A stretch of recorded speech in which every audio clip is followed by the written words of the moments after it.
Quem é a autora espanhola mais importante do século XIX? Pelo menos uma das 3 mais importantes. Sabia que um dos livros que ela escreveu tem muita coisa a ver com o Brasil?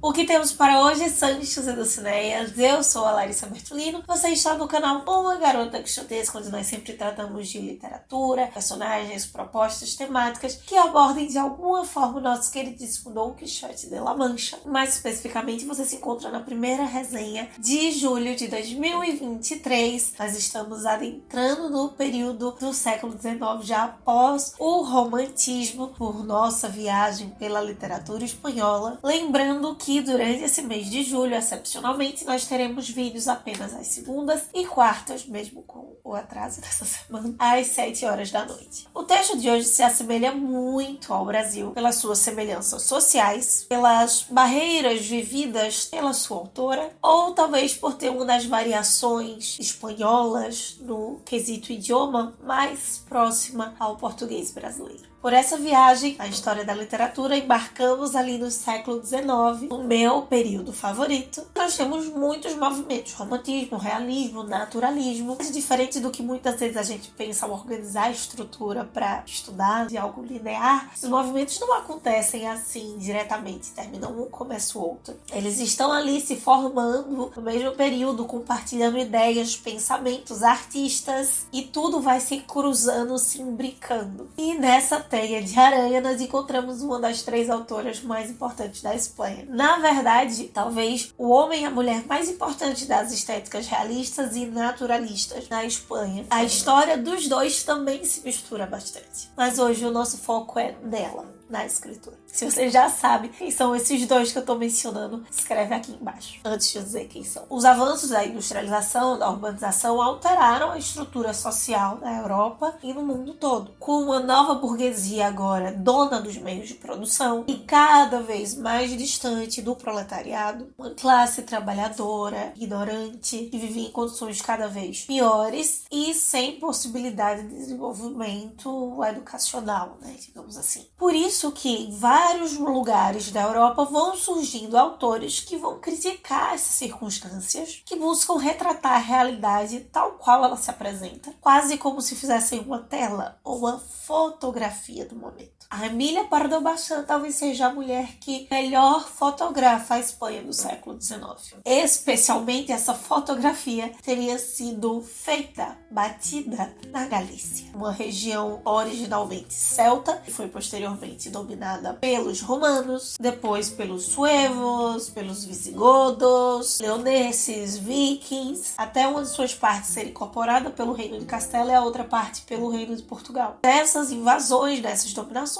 até chegar o momento, então, do século XIX, que a Galícia era uma região da Espanha com desenvolvimento industrial escasso, com a agricultura em ruínas, gerando assim diversas migrações, especialmente dos galegos para as Américas, e manifestação da parte dos galegos que ficaram na região. Uma dessas formas de manifestação foi o Recsolurimiento, que era impulsionado pelo sentimento de nacionalismo e especialmente de valorização do seu idioma próprio, o galego, variação do galego espanhol, não do galego português, que não geraria. Autoras galegas como Rosalía de Castro e Emília Pardo Bazán foram os 2 nomes mais importantes para esse movimento. Essa última, por sinal, é considerada a melhor novelista não só galega, mas de toda a Espanha do século XIX. E com todo esse sentimento nacional e essas críticas sociais, a Emília Pardo Bazán vai desenvolver deste cenário galego do século XIX em 3 volumes publicados num tomo único, a figura do padre Julián, que está caminhando pela região buscando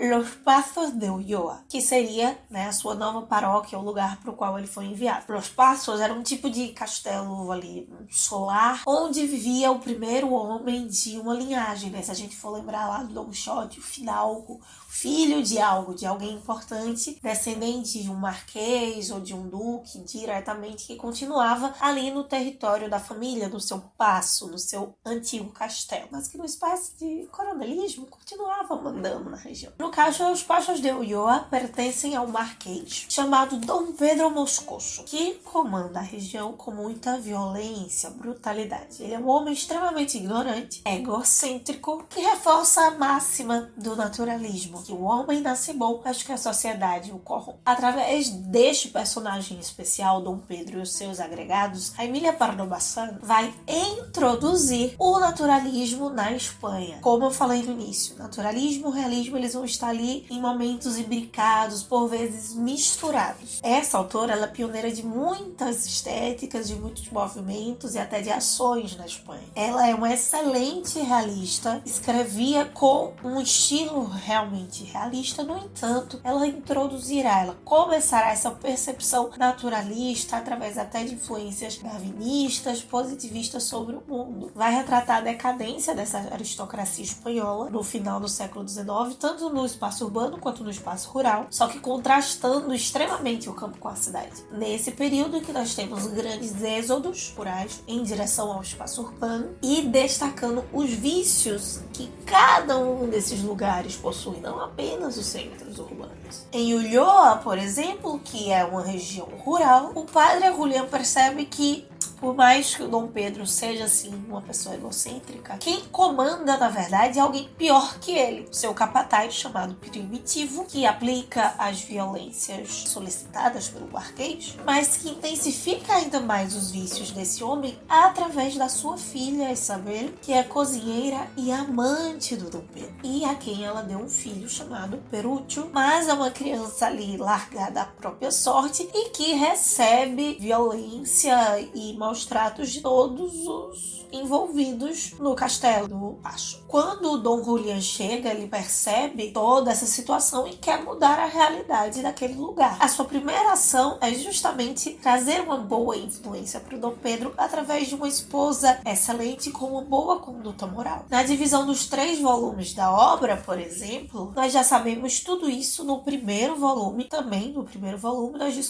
conhecemos a Marcelina, chamada de Nucha, uma jovem de saúde frágil, mas de uma moral forte e irredutível, que será então a futura esposa do Dom Pedro. Ela não entra nesse ciclo de violência, de imoralidade da fortaleza e acaba produzindo grandes contrastes, seja sendo ridicularizada pelo marido pelos seus modos de etiqueta, contrastando com esse brutamontes, ou por ser um poço de descrição e retidão frente a outra mulher do ambiente que é extremamente promíscua, seja representando junto com o padre Julián uma figura de progresso, de evolução, quanto o Primitivo, o capataz, é o atraso e o retrocesso em pessoa e do próprio ambiente. Mesmo que o padre, a princípio, tente retirar esses 2 indicadores de mau caminho antes da chegada da noiva, eles conseguem driblar ali, se passar de regenerados, de boas pessoas, mas no final das contas, nada muda, eles voltam a ser o que era, os passos voltam a ser o que era, a natureza muda o seu curso, como outra máxima também de outra área, na natureza nada se perde, nada se cria, tudo se transforma, só que enquanto o padre deseja que se transforme para algo positivo, todas as grandes transformações que vão acontecendo, na verdade, auxiliam para que tudo permaneça no mesmo lugar. Pardo Bazán, então, acaba representando, através desse recorte da Galícia, uma Espanha que se negava ao progresso, de um mais forte, mais bruto, mais ignorante sempre vencia. E é o que parece, no caso, sobreviver. Tanto é que essa obra também ficou conhecida por um outro nome, Madre Naturaleza. Possuidora de um estilo realista, as palavras da Pardo Bazán nesse texto são únicas. Juntamente com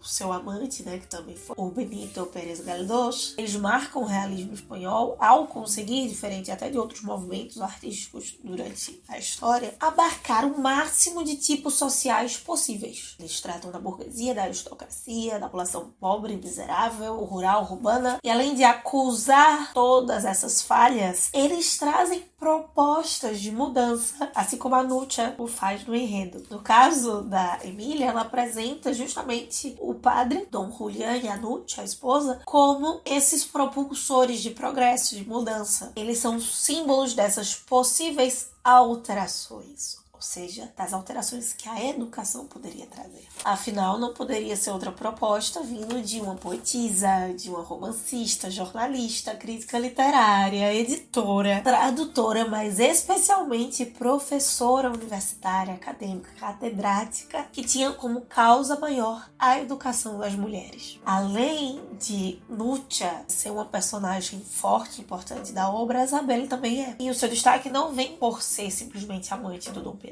coisa que a Emília Paranabassã também foi do Galdós, mas por não possuir dentro daquela estrutura visão e direito ao progresso como mulher, a essa evolução. Ela acredita que por vezes está jogando por si mesma, mas ela não serve mais do que peão na mão ali do seu pai e do amante, para que as coisas permaneçam como sempre foram.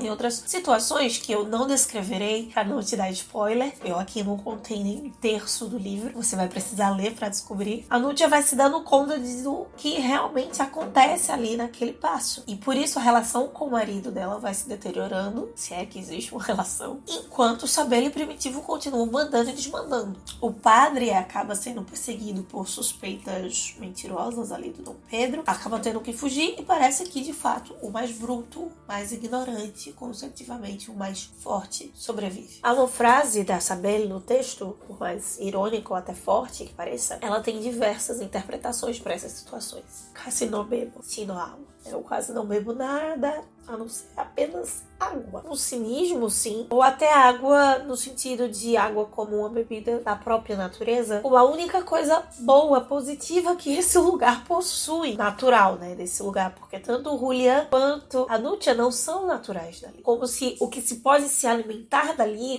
não é possível nutrir alguém, né? O realismo nosso, latino-americano, hispano-americano também, ele acaba sendo um pouco mais cru, mais direto, mais seco, mórbido e até científico também do que o espanhol, o europeu do modo geral, porque ele também retrata outras situações, outras realidades, como se não houvesse solução. Quando que o realismo espanhol ainda há, pelo menos a possibilidade, possível que exista algo nos passos além da água, que seja puro, que seja possível de nutrição, né, de mudança, de evolução para esses seres humanos. E será isso que o padre Julián encontrará após o seu regresso, 10 anos depois, à região, quando ele encontrar as crianças, ou aquelas crianças anteriores, filhas dessa família disfuncional, e encontrar nelas uma centelha de esperança para evolução, de mudança na Galícia, nos Pachos, na Espanha, de um modo geral. Los Pachos de Ulloa, por momentos, é uma obra sufocante de se ler. Traz realidades muito aterradoras e que nós nos vemos, mesmo no espaço urbano do século XXI, nos deparamos com situações semelhantes. De violência, de maus tratos, de ignorância, de falta de direitos, de manipulação. No quesito linguístico, por vir do galego ser uma variação do espanhol junto com o idioma galego, nós nos depararemos na escrita da Paranabassã palavras muito mais próximas ao português seja brasileiro ou português de Portugal, do que do espanhol. Por exemplo, uma palavra que sempre está aparecendo por se tratar das mulheres ali é saias, no lugar de faldas, para se tratar da vestimenta feminina, o que intensifica junto com o idioma, né, fundo e forma, a ideia de que isso está muito próximo a nós, mesmo parecendo estar distante no tempo, na geografia ou até no idioma. Esse destaque que eu dou para essas duas mulheres na resenha de hoje, na minha leitura pelo menos, traz uma visão um pouco apocalíptica dos Pachos. A Paranabassã descreve a Isabelle algumas vezes como uma rainha daquela pequena corte, como ela mandando e desmandando, quando que a Núcia é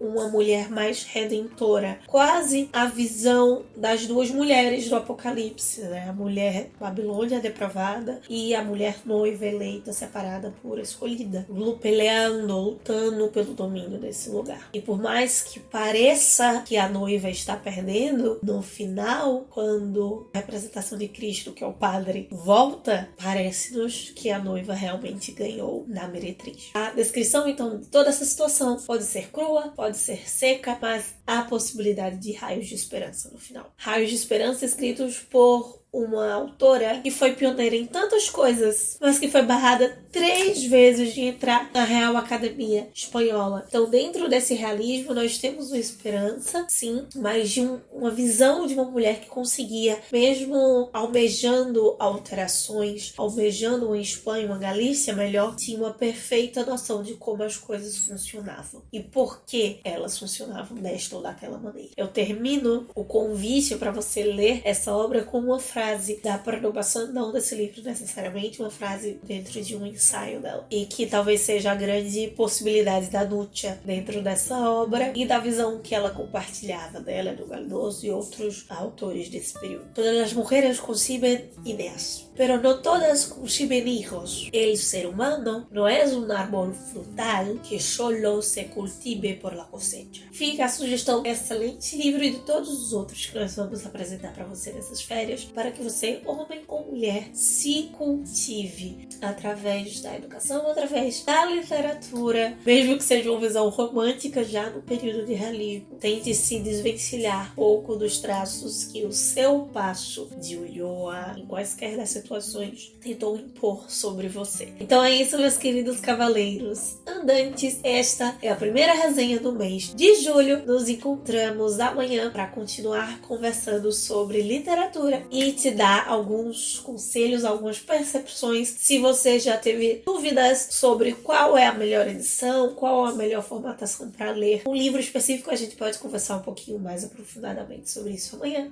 Enquanto isso, que possamos sair da biblioteca e ver muito além dos meios de venda.